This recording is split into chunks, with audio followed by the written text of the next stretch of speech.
The main story of Resident Evil Village is pretty clear. Ethan Winters, the returning hero from Resident Evil 7, sets out to rescue his kidnapped daughter from a strange, monster-filled Eastern European village.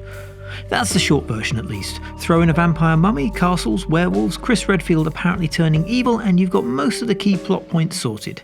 However, dramatic music.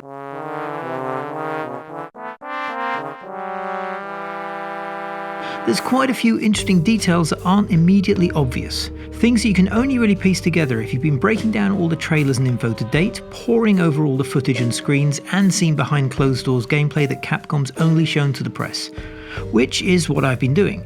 So coming up, we've got 6 bits of Resident Evil Village info that you might not know about that open a whole can of wormy questions for the game. Number 1. We've probably only seen the first few hours. While it might feel like we've seen a lot of Village, we've probably only seen at most the first 3 or 4 hours. From all the trailers and footage as well as the demo, we're 100% certain this is the timeline so far. Chris Redfield attacks Ethan and Mia at home, apparently killing Mia and taking their daughter Rose. Either as a prisoner or stowaway, Ethan ends up in one of Redfield's trucks and reaches the village. From there he explores, is told Rose is in the castle and meets some villagers. At some point he loses half his left hand, possibly to a lichen bite, before being captured by Heisenberg while trying to get into the castle. He's then taken as a prisoner to meet Mother Miranda, Dimitrescu, Moreau and Beneviento. He then escapes and successfully gets into the castle to face Dimitrescu and her daughters. Now nearly all of what we've seen so far comes from this sequence of events. There's been a few brief clips of other areas, most notably Heisenberg's factory, but otherwise all we've seen is from the very opening of the game.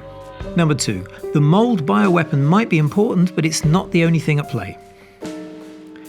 There's always a bioweapon of some sort at the heart of a Resident Evil game. In the past we've had the Progenitor strain of viruses, mainly the T, G and Uroboros, along with a host of variants. We've had the Plagas parasites and the mold. That last one seems the most likely suspect for Village, as both Ethan and Mia were infected by mold in Resident Evil 7 before killing the E-type bioweapon responsible, Evelyn. Without Evelyn, the effects of the mold might be gone, but if traces of it remain in Ethan and Mia, they might have passed it on to their daughter Rose, which could explain why Mother Miranda wants the child for a ritual. There's a symbol throughout the village that appears to show a D or E-type embryo from the mold bioweapon research in a nest surrounded by Mother Miranda's wings, suggesting she intends to hatch or birth something. However, Lady Dimitrescu's size and claws are extremely similar to Tyrant characteristics, which could suggest some sort of T-virus involvement, but for reasons explained in the next part, that seems unlikely. Finally, while there's nothing quite like the werewolves in Resi to date, animal crossovers have been a common theme in the past. 3.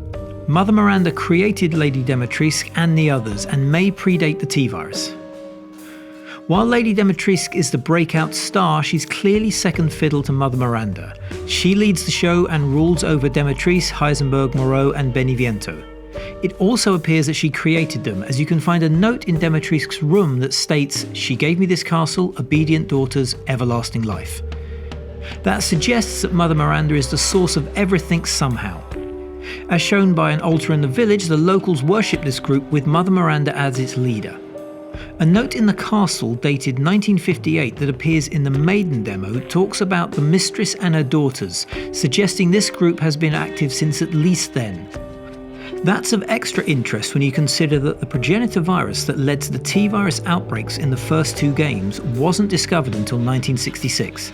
Although, like the Plagas, the source Progenitor virus can be traced back to the end of the Stone Age. It suggests that whatever happened to Miranda and the others was a natural outbreak compared to more scientifically engineered bioweapon incidents. Number 4. Chris Redfield leads the Houndwolf squad now and seems to be evil, but he might not be the only army in the village. While it looks like Chris Redfield appears to have turned evil, killing Mia and taking Ethan's baby, it's not entirely clear what's happening. For example, the footage of Redfield killing Mia and taking the baby doesn't appear to show the Houndwolf squad's distinctive uniform of fur collars and night vision goggles. Instead, those soldiers are all in black with balaclavas. That's a uniform that appears again on a soldier in the crashed van Ethan later escapes from. So either they change uniforms or there are two separate military units in the game. There's also a clip showing Ethan tangling with a Houndwolf soldier as Chris looks on that actually has a lot of information hidden away in it. Firstly, it's the same snowy mountain as the main game, showing it takes place after Ethan escapes from the van, so Chris is active in the village. Secondly, it looks like Ethan still has an intact left hand, so this encounter happens very early as his fingers are missing not long after he reaches the village. And thirdly, there's some lab equipment briefly visible, suggesting someone is studying what's going on. There's a few theories here. One is that Redfield has become disillusioned with the fight against bioorganic weapons and has gone rogue, while another is that he's being controlled or manipulated in some way. The Houndwolf name, the lichen monsters, and art showing Chris merged with a wolf certainly suggest he may be more than human at this point. Number 5. You'll need to kill all 4 sub-bosses to reach Mother Miranda, who may have a link to Umbrella. This is probably obvious, but Demetrisk, Heisenberg, Moreau and Beneviento are all going to have to die, closely followed by Mother Miranda. We've seen emblems for the Demetrisk, Heisenberg, Moreau and Beneviento houses being slotted into some sort of pedestal, and it looks like you need all 4 to unlock access to Mother Miranda.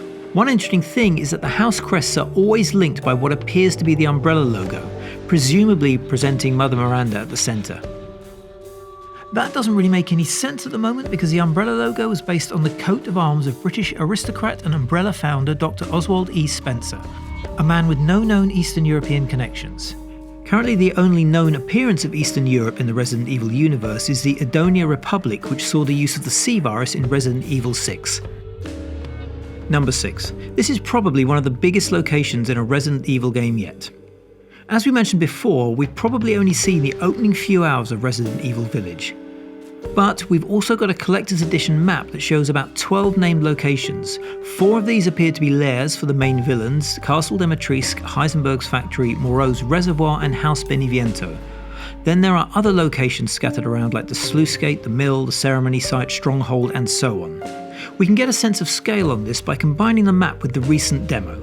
The Maiden of War is the statue you find right at the start of the demo, while Louisa's house is the location you reach at the end where you retrieve the demon's crest. A behind closed doors preview also gave us a brief glimpse at the Castle Demetrice map, revealing it to be a relatively small area and clearly only part of the journey. So those are the hidden details we've discovered so far for Resident Evil Village. If you have any of your own, leave a comment and don't forget to follow Games Radar for more.